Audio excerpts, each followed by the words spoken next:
Hello, my name is Tabitha, and I'll be discussing one of my favorite hobbies regarding this kitten. This Siberian kitten is named Fiskig, and she is dirty. So, without further ado, I'll provide an inside look on how I groom her. To begin, I have a special brush that helps me immensely. It's adjustable for long and short hair, easy to grip onto, and this happens to be Fiskig's favorite brush, hands down. It makes my hobby so much easier. I have two other cats who I conduct my hobby on, and this magical brush makes everyone happy. Not only does it get the undercoat the cats have a hard time grooming themselves, as you can see, but it also avoids pulling and tearing the cat's hair out forcibly. When cats attempt to do so on their own, they often tend to get painful hairballs because they end up eating their own hair. This happens to be why I love this hobby. I love grooming animals and knowing that when I'm done, I help make their lives a little better.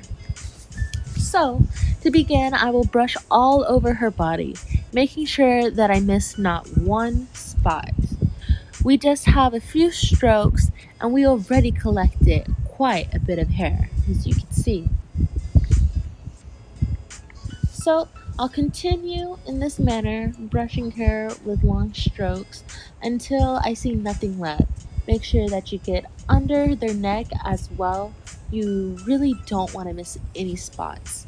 And it's important to get their tail too.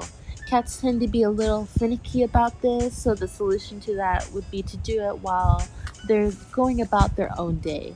Usually, when my cat's playing around with their toys, I tend to sneak up on them and brush them. So, by the end of all that, this is how much fur I have collected from her. It is quite a handful, in my opinion. But moving on, next up would be their ears. Now, I have these special ear wipes that makes my job a little easier. I can use a cotton ball or solutions, but in my opinion, the ear wipes seem to go quite smoothly for the grooming sessions. And they don't really fight back when I use it, as you can see. So make sure you really get in there. You don't want to miss any spots once again, but don't force it too deep in there or you could end up hurting their ears. And so I do this until I feel like their ears are sparkly clean. Make sure I do it for the left ear, and then I repeat the exact same process I used for the left to do the right. Next, I will be cleaning her eyes. The key here is to be gentle and mindful of the many whiskers located on her face. Not only do I wipe off any debris or cat litter I see on her face, but I'll remove any boogers present in her eyes as well, leaving her face nice and clean. Next up is her teeth. To begin, I get myself and the animal in a comfortable position because this is the most uncomfortable part of the grooming session for cats, no matter how many times you do it. So I'll begin by wrapping the wipe for the teeth around my pointer finger, and then I'll gently lift the lips covering her teeth and start wiping her teeth very gently. Start with the left side, start with the right side, and then the front side, making sure that you're getting all the plaque and tartar that has been built up while she was eating all off. This will ensure that her teeth are left with a nice white appearance. As you can see, her teeth now sparkle.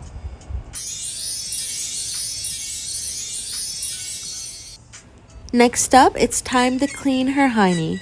Make sure that you clean it as well as you can because you don't want any poop floating around in the bath water that you have drawn for her.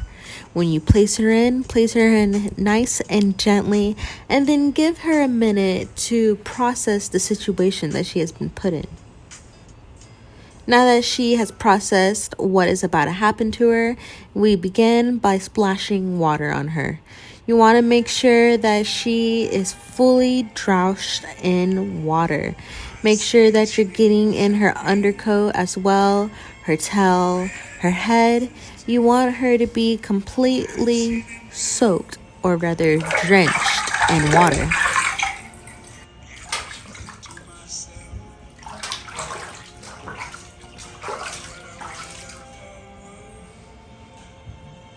Okay, and now we're ready to start using our product. I'm using flea shampoo, scrubbing it in. You want it all over once again, just as well as you brushed her. Scrub it in, get it in that undercoat. Massage her shoulders, make it feel good, so that way she enjoys it.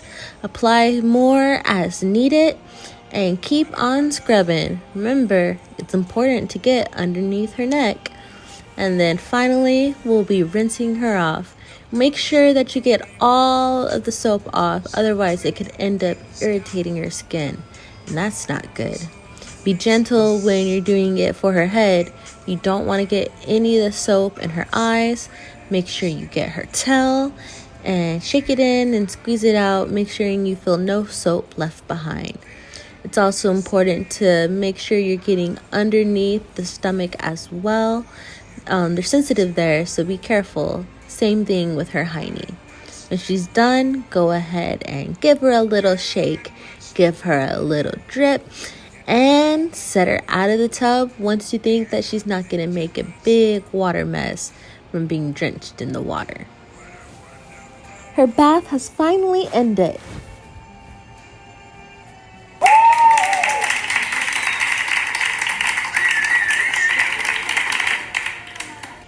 So I'll begin by soaking up as much water as I can from her body.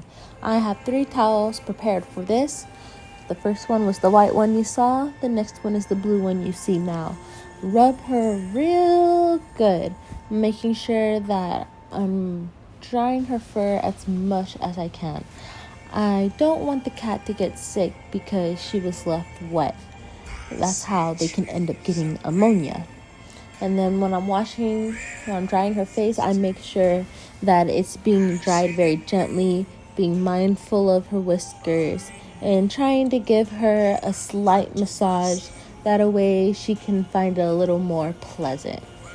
I found that when you give the cats a massage while you're drying them, it helps make them not fight as much and be more willing and accepting of the situation that they're in. So now that we finally got her dried for the most part, we're going to pick her up and comfort her because, let's be honest, she had a rough time. She didn't really want the bath at first, even though I know that she enjoys how she feels now. So she wanted a little cuddles after what she had to go through. It's time to give her a little more rubbing. Now that she's warmed up a bit more, we'll keep drying her in this manner and comforting as we do so until she is fully dried and ready to be left on her own. And voila, there you have it. She's nice and dry. You can see how her fur looks as if it's glowing a lot brighter than it was before. She's a lot whiter. She looks a lot happier. And now she can be set free. I enjoy this hobby so much. I love seeing them not having to eat their fur anymore, them not scratching like crazy, and just looking overall more healthy and less mangy. So now, typically, right after this, I would go and I would repeat this exact same process to the other 2 cats in the house. And this is a hobby that feels kind of tranquil for me to do.